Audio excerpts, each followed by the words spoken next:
The story begins in a quiet military neighborhood in North Carolina, where 38-year-old Special Forces operative Major Daniel Ricks lived with his wife, Elena. To the outside world they were the perfect couple, disciplined, composed, almost intimidatingly stable. Neighbors often said Daniel walked like a man carrying invisible weight, while Elena carried herself with a calmness that felt rehearsed. Daniel had spent years deployed overseas. He was known for his discipline, loyalty, and the mysterious silence he maintained about his missions.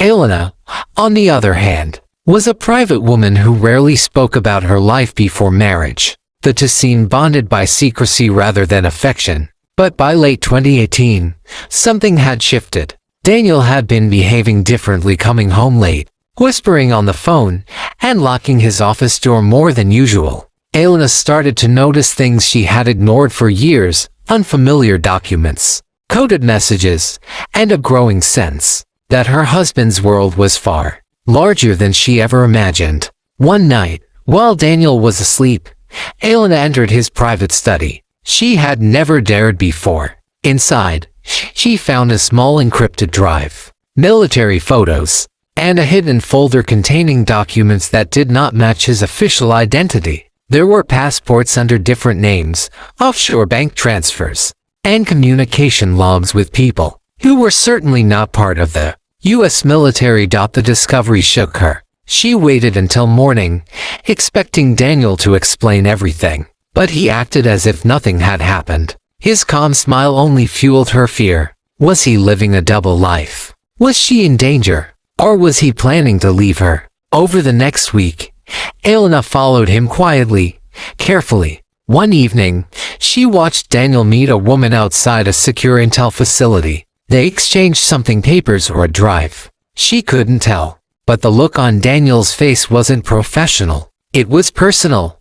For Elena, the suspicion deepened. She began to believe that Daniel's secrets weren't military at all. She convinced herself he was betraying her, the marriage, and perhaps even the country. The paranoia grew into obsession, and the obsession into something darker. The fuse had been lit. After weeks of silent surveillance, Elena finally uncovered what she believed was the truth. Hidden in Daniel's encrypted files was a message confirming her worst fear. He was preparing to disappear. The documents suggested a transfer of funds, a flight booked under an alias, and a meeting scheduled overseas with the same woman she had seen earlier. When Daniel returned home that night, Elena confronted him, but calmly, almost eerily. She asked simple questions. Where were you? Who is she? What are these documents? Daniel remained composed, but his silence was an answer in itself. He told her only one thing: there are things you're safer not knowing. Those words broke her. In the days that followed, the tension at home became suffocating. Elena stopped sleeping.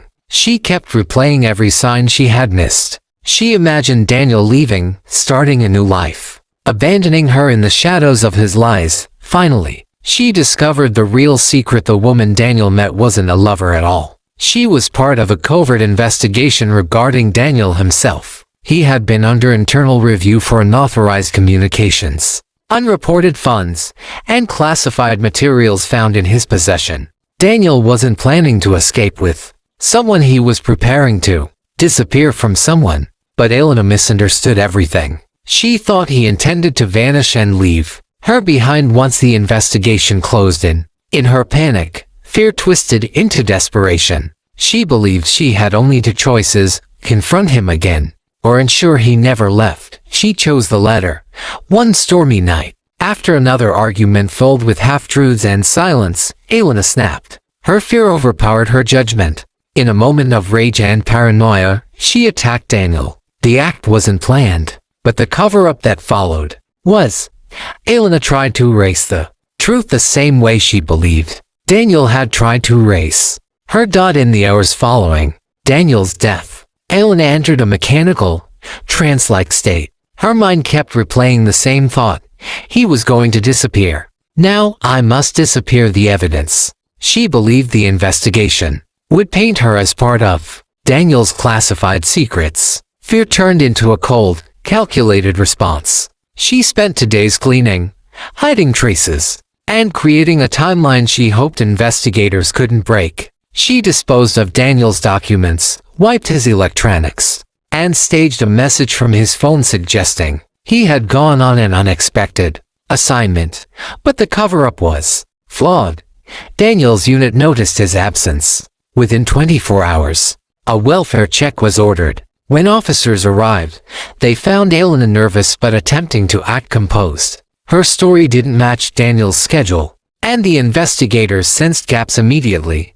Over the next days, small inconsistencies began to surface. DNA traces, irregular phone activity, and missing military equipment raised red flags. Elena's controlled persona started to crack. Under pressure, her timelines collapsed, and her explanations contradicted themselves. Finally, investigators found blood traces in a drainage pipe behind the house. That discovery shattered the entire illusion.